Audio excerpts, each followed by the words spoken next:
Hey, what's up, guys? This is John from TheUndercoverBrony, and I'm here with an individual who has been on the scene for a couple of years now, and he has some really interesting insights into the world of MLP. GatorGoatJohnny, how are you today, good sir? Hey, not too bad. How we doing? I'm doing really good. I'm excited about this interview. Oh yeah. All right, so the first question I ask everyone this because it's such a fun and varied question. But what is your Brony story? How did you get into the fandom? Okay. I should have rehearsed. I knew this was coming. I went to college in 2010, and I had a bunch of friends, and one of them, Sam, was really big into the Brony scene when he started, Mm-hmm. and I did not know, I didn't know anything about it, but I would like catch like Art of the Dress, in my in my college dorm room, Mm-hmm. um, and I didn't think anything of it. And then like 2020 came around, I was at my house. Haley was out doing something, my wife, and I said, that thing that my wife always like watches when I'm out of the room, I'm gonna turn that on. And so I turned on Equestria Girls, I think the first one, Okay. and I'm like, hon, I'm watching Equestria Girls. Like, oh, that's great. Let me go back to my party. And then she texts me later, and she's like, did you get to the cafeteria song yet? And I'm like, what? And then like 10 minutes later, I text her, oh, that makes a lot of sense. Oh, that cafeteria song. Yeah, no. Once you can't hear it, and I've been I think on ever since. So that's nice. Okay. Yeah. So that's very interesting that you started with Equestria Girls because I feel like most people, when they get into My Little Pony, it starts out with the show proper. But for you, it was a bit different in that respect. It was different. I don't remember why I started there, but I said, okay, if I'm watching this, I should start from the beginning, and we did eventually. But I have a really vivid memory. 7 years before I joined the fandom, I went to a movie in 2013, and there was a poster for the Equestria Girls movie, Mm-hmm. and I was like, okay, cool. I hope they enjoy it, but like, wasn't the appeal that like the branding that they were horses? I got really confused, Mm-hmm. and I didn't think about it for probably about 7 years. Well, hey, better late than never. Uh huh. So, how about getting into the fandom proper?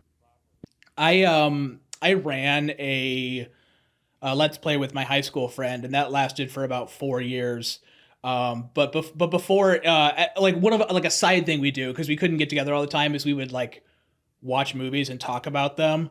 It was a separate podcast that we don't do anymore, but one of them was gonna be My Little Pony, and as I was watching this, I was like, oh, this is better than I thought it would be, and it kind of it spiraled into a bigger episode that eventually became the Day After Ponycast. I have a job, so I can't watch it super frequently. So it took us probably about 6 to 8 months to actually get through the series the first time. But I got to actually like dig into like pages and pages of history, and I'm still finding stuff out. That's really interesting and a sign of a really healthy fandom. And it's really interesting too because the fandom as a whole, you were kind of lucky in that regard because you started out so late into the game that you were able to Mm-hmm. basically discover everything at once instead of having it being like drip fed to you. And I don't think about that a lot. I don't think that like people back then were waiting a week. It's crazy to think of like at my last job when I started there, like MLP was still going. They had probably about 6 or 8 episodes left. But I can't. Yeah, I don't. Just the idea of going back there and having people doing watch parties and all that. It was it was quite the experience is all I'll really say about that. How about when you started YouTube? How'd that come about? Well, I got married in 2016, and I met my buddy Josh, who I did that Let's Play with, and I was doing like a marriage proposal mixtape, and I was like, yeah, I really want to grow up and be an editor. And Josh says, you want to be an editor? I want to do Let's Plays. And so we got together and we did that for 4 years, and it was awful. Like we had a ton of fun, but like the end product was not great. But after that, I did the like podcast we did for a little bit, and it was the My Little Pony episode that spiraled out of control. And I'm like, this is really good, and this is going to become a second interest for me. I should put this on the dedicated channel. And so I dropped it on the one I have now, and it's just been that for probably 2 years now. I can't remember. Hmm. Yeah, it's been almost 3 years if I'm not mistaken. First episode came out when the G5 movie dropped. That was 2021. So, oh damn, about 3 years. Yeah. I think I came into knowing your channel pretty early on. I think there was only a couple of videos up on the channel already when I first found you. And the way that you would talk about all these different subject matters, it really was a very interesting thing to me. And so I was like, okay, I'm gonna follow and see where this guy goes. And now here we are, and it's been a blast to kind of see your trajectory, as it were, from the past 3 years. Oh, thank you. So moving on to the equipment that you have for your videos, what do you use for your recording and editing? Right now, I'm using the Rhodes NTG2. I bought it when I was I think just out of college. I was trying to make some short films that didn't go anywhere, and I was literally Googling what's the best mic for movie making and all that. And so I paid for this right up top, and because I don't like bat it around, I've been using it for probably about a decade now. Okay. Right now, I use Premiere Pro, not because I know it's the best, but when I was starting to edit, I want Barry Kramer from Game Grumps. He has a 1 hour tutorial. Oh, okay. Back when he was with that. Yeah, he has a 1 hour tutorial back when he was with them, and I used that to as like a jumping off point. So that's my native software. I don't really do any live action stuff, so it's mainly just show footage and narration. Well, it's interesting you mentioned Premiere Pro. That seems to be that, and Sony Vegas seem to be like the de facto editing programs that I've noticed over the years doing these interviews. For me personally, I use Sony Vegas. I tried using Premiere Pro, but I think the issue for me was that when I was starting out, I had gone from a very simple video editor to try and get into something a little more complex. And the way Premiere Pro was set up at the time, it just gave me way too many options. I'm talking about just trying to hit render, and it would give me every single type of quality and file type you could get under the sun, from anywhere from like an MP3 file all the way up to a lossless quality video file. And I'm just like, this is too much. Yeah, and I am glad that Barry Kramer in that video, he's like, here's exactly what I use to render, and so I picked the exact same one and didn't touch anything ever again. And I'm still learning stuff, so I don't like touching that if I don't have to. I don't blame you. I know that I've been using Vegas for quite a while, and it's just, at this point, I don't ever want to switch away from it. It does everything I need it to do, and it's very intuitive in terms of being able to like hit a certain key to perform a certain action, that sort of thing.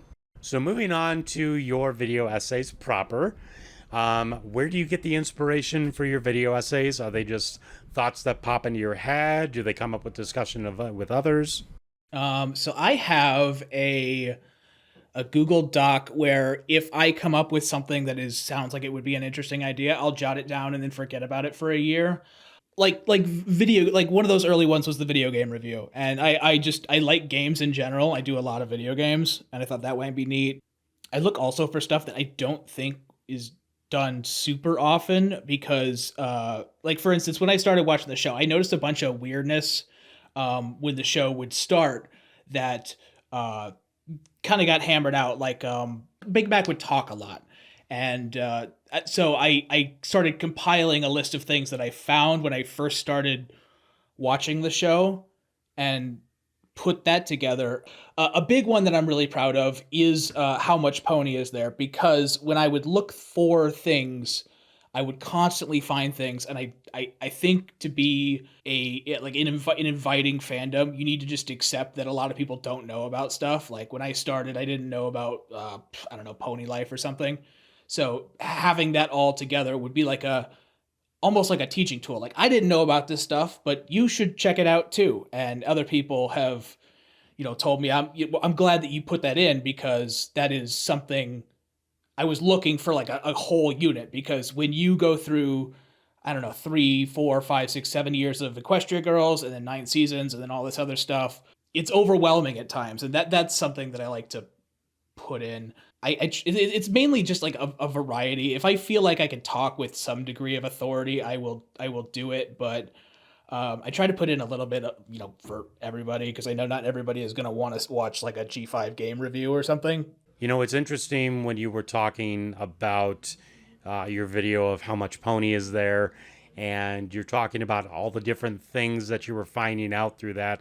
It kind of goes back to how you came into the fandom at a specific time, and you were able to just kind of discover all of this. And I'm sure that played a great deal in terms of being able to have an easier time making that video because you have all of that content at your disposal right away. Yeah, I gosh, it must have been crazy doing like early rips. I think one of the earliest videos after I started YouTube searching pony stuff is I have a really vivid memory. I think it was like Brony's React or something. The thumbnail was just Silver Quill reacting to pony life, and he had like an expression on his face, and Pinky was doing the whole explosion thing. Mm-hmm. And it's cool looking at older essays, because they didn't have that. They had to, kind of grab it as it was drip fed to them. So, continuing on with your video essays, do you have a favorite video essay that you have made so far? I go back and forth. There are two of them. Probably right now, the one I'm the most proud of is Pony Parents. Okay. And part of that is because I felt like there was enough, parents. Like, there were good parents, there were terrible parents. Part of what made Pony Parents so special to me is that I made the script, I talked about the parents, but then right at the end, I was like, "Tell me about your relationship with your parents. Do they enjoy watching this with you? Do they get it?" Because it's kind of a hard sell to people, especially older folks. Mm-hmm. And I got to read probably 300 to 500 comments from people about what their relationship was with their parents when it came to this show. Mm-hmm. And I also got to kind of explain a little bit my relationship with my parents. My mom didn't really get it, but my dad, he's not quite on the fence. He's not quite there yet, but he knows that it makes me happy, and he knows that I'm no longer the crazy anxious person I was. So that was really special to be able to share that. So I think that's still on top, I think. For sure. I mean, that was a very interesting episode to watch. Kind of being able to see the different relationships within Friendship is Magic, because that was one of the things that a lot of the fandom at the time was very heavily interested in addition to the fact that you got to see a lot of different family dynamics throughout Friendship is Magic, and that made it a very interesting set of plot lines for the show. In terms of being a brony for myself, I remember that my mom, I was telling her, this was back right after I had become a brony. I was going to a convention down in Illinois called Midwestria. It only lasted for 1 year, but I was telling them that I was going there because it was happening the day after my birthday. And so they were like, "Okay, don't really know it, just be careful," sort of thing. My dad, on the other hand, he is very much of a jokester, so he actually would kind of do playful ribbing. One of the big ones I remember is I was in a play with him, and in one of the scenes between takes, there was in the scene there was a pair of doves in a cage. And so my dad was like, "It would be funny. Why don't we take the fake doves that are in that cage, replace them with My Little Pony toys, and see how long it takes for people to notice?" Yeah. Have there ever been any video essays that maybe didn't work out in the end, or didn't really like the final project? Oh yeah, actually, my second one ever. I did a video like after the Gen 5 movie came out. I wanted to do just like a little 4 minute talk about Gen 5 unicorns and why I was excited. And it I probably should not have made that to the point where there's a chance it might get deleted in the future. The video's entitled "I'm excited about Gen 5 unicorns," okay? And it's just a slideshow because I didn't have any footage yet. It's 4 minutes of a slideshow, but also I got my mouth like really, really close to the microphone like this, so the entire video is bass boosted to hell and back, and it sounds really, really gross, and I tried not to go back and listen to my stuff, but that one especially really grates on me.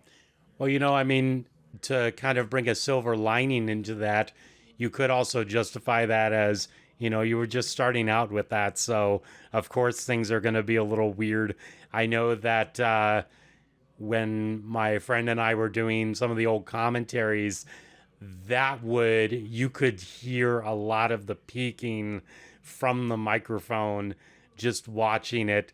But I just realized that, that was back in the day, that was older. That was when I was less experienced on, the quality of microphones and stuff like that. So it just kind of evens itself out over time. I kind of look at it as I see the growth that has gone through from then until now. Yeah, I think if you're not cringing at your old stuff, you're not growing as a person. So that is a silver lining, yeah. Absolutely.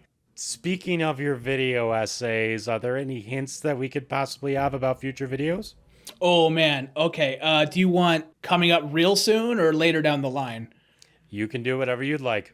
Okay, let me see what I got. I really hope it doesn't blow up in my face because I'm not working on anything right now, but I did. I'm a big fan of anthologies or large groups of people coming together. And one thing that I noticed that the Pony Fandom didn't have, or if it had, there weren't a lot of, were those reanimateds. Things like Toy Story Redialed or Shrek Retold, where they have animators come on and animate those 5 or 10 seconds at a time.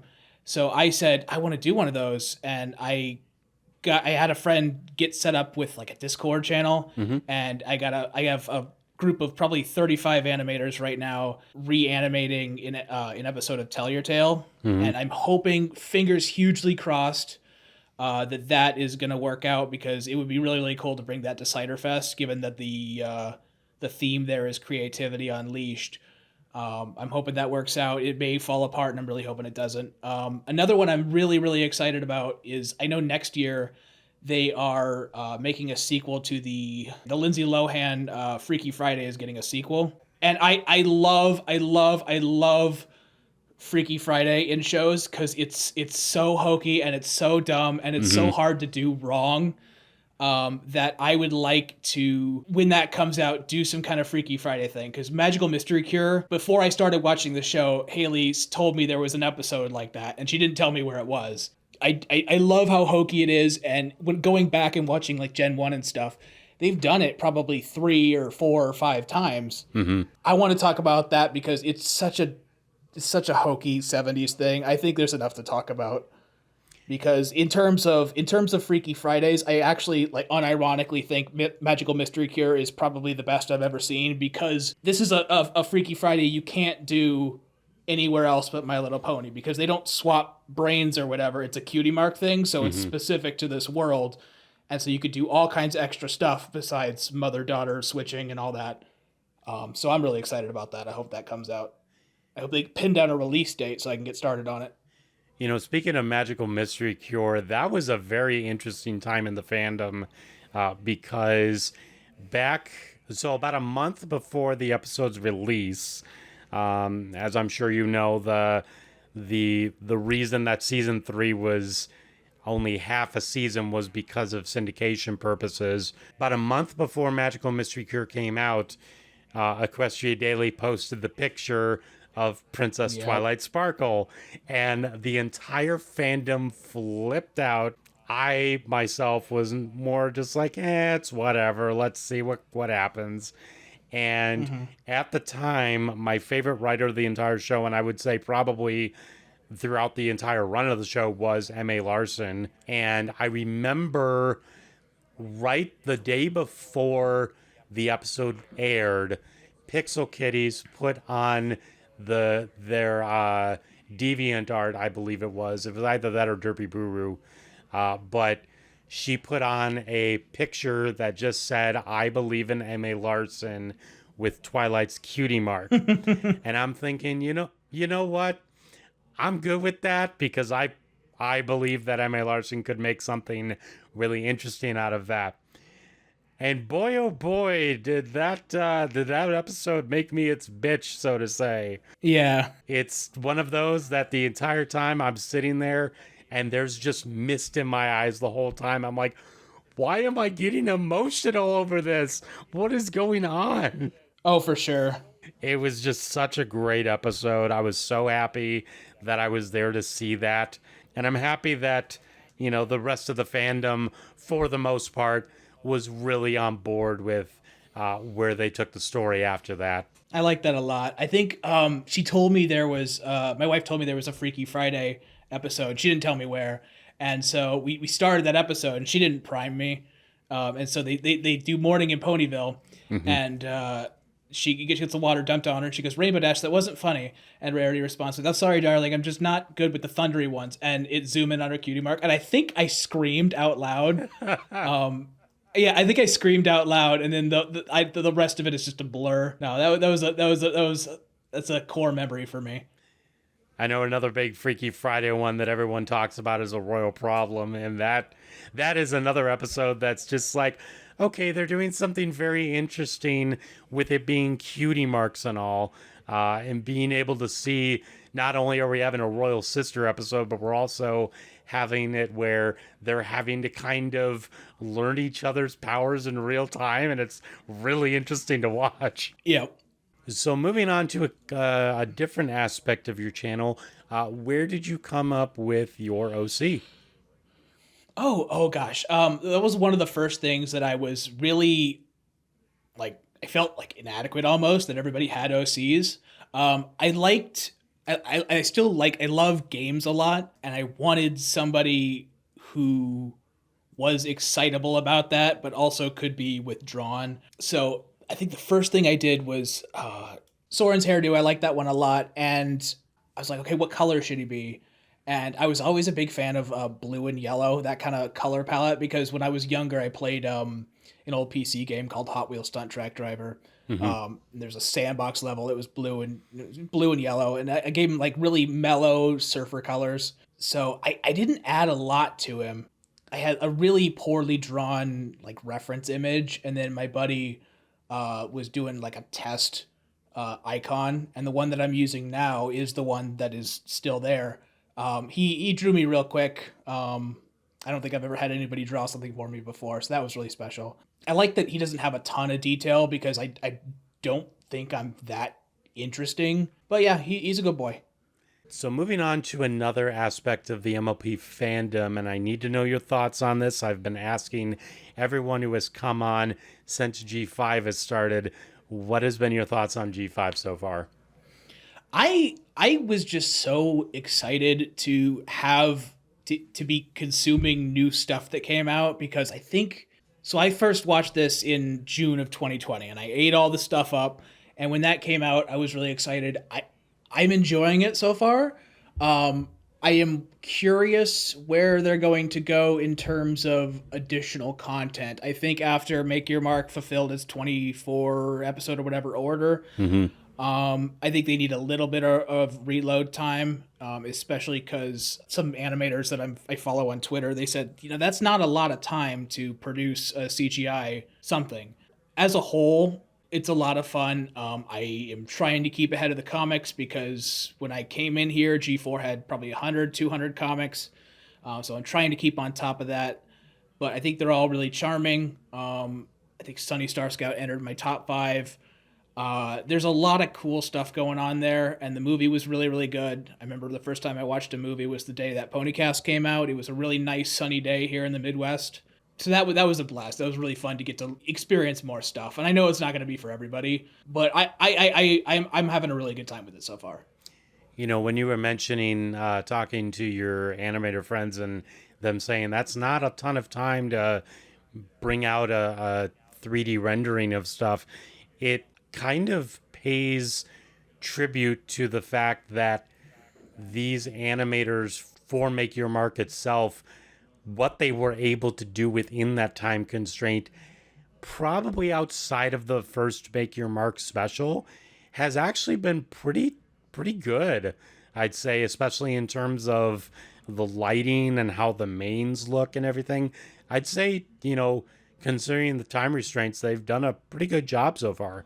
And I think I showed my non-brony friend, if you look at the credits between parts 2 and 3, the number of like animators or cleanup animators they had has like it literally doubled. So they have multiple pages after chapter 3 or part 3.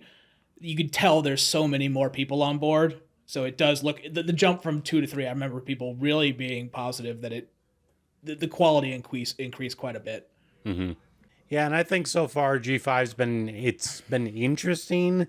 The only thing that I've found to be truly like reprehensible in my eyes was that first Make Your Mark special, because that was the first time I was sitting there thinking, this is 45 minutes of my life that I will never be able to get back. What am I doing with my life?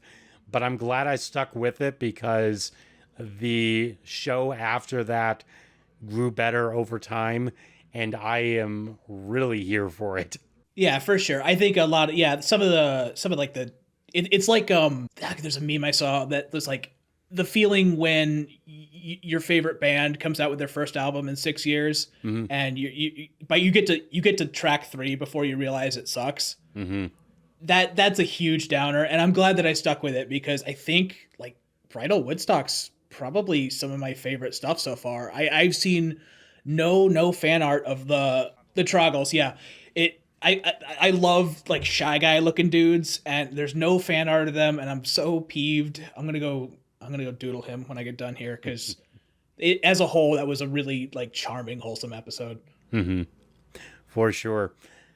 So moving on to conventions, I know you have mentioned a couple times that you have been to both Winnie City PonyCon and Cider Fest.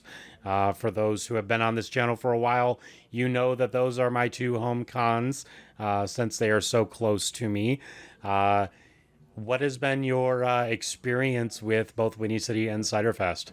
First convention was 2021 Cider Fest. So I remember going, it was a month after the movie dropped. And so I heard probably the phrase mayonnaise probably a couple hundred times over the 3-day weekend. I watched that. Because I didn't have any pony, I wasn't familiar with the artists in the vendor alley.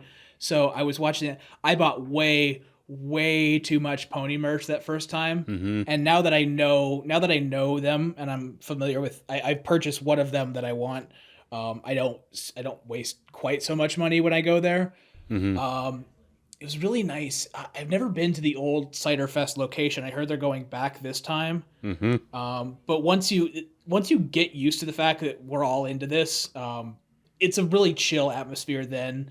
I wish when I started I had gone to more panels, because at first panels didn't really interest me until I found out that there were other people that just like talking about things. And I've been to a couple people's panels now, and I try to go to as many as I can here. That was a really positive experience, minus the 8-hour drive to and back, but a really fun. I'm definitely going to try to make that an annual thing. Absolutely. It's funny when we were originally going to the new hotel, it was Ciderfest 2019. Charlie was up on stage. He was talking about MSPF being the Minneapolis, Minnesota convention. That one was the last one for 2019. And I remember he was basically saying, this is going to be the final Cider Fest. And then he does this pregnant pause, and I'm sitting there like on the edge of my seat. And then he goes, at this hotel. And everyone just started going, oh man, why'd you lead us on like that? That's terrible. Charlie's a jerk like that. Yeah, he definitely is quite the personality. Now going back to the old location, it's going to be interesting to see how they continue with things, because it was there from 2014 to 2019. And usually how it would go is you would have the first floor that would have the check-in and the smaller panel rooms, and then at the second floor you would have the autograph lounge, kids programming, the main events, the vendor hall. Like everything is pretty much in a centralized location, so it makes it easier to get around and find people. It was a little more disjointed during when it was over at the Hilton, but it's going to be interesting to see if they go back to that original model when we go back to the Hyatt or not. That'll be something I'll be looking at. But it's a lot of fun. Charlie always does a great thing with these conventions for sure. Yeah. All right. So the last question I have for you is, where can people find you? Oh gosh. So I am on all my socials are still the same. I'm at GatorGoatJohnny on Twitter. I have a Mastodon I'm trying to use more. I think I'm on GatorGoatJohnny on Blue Sky as well. You can check out my YouTube channel at the same page. I don't think I have any other socials. Yeah, it's basically those three. I think I'm not kind of low key that way, I guess. Well, there you go. Well, thank you for coming on for this interview. This was an absolute blast to do. Yeah, thanks for having me, man. So until next time, that's it from me, John. And that's it for me, Gator Goat Johnny. And we'll talk to you guys later. Peace out, Dragon.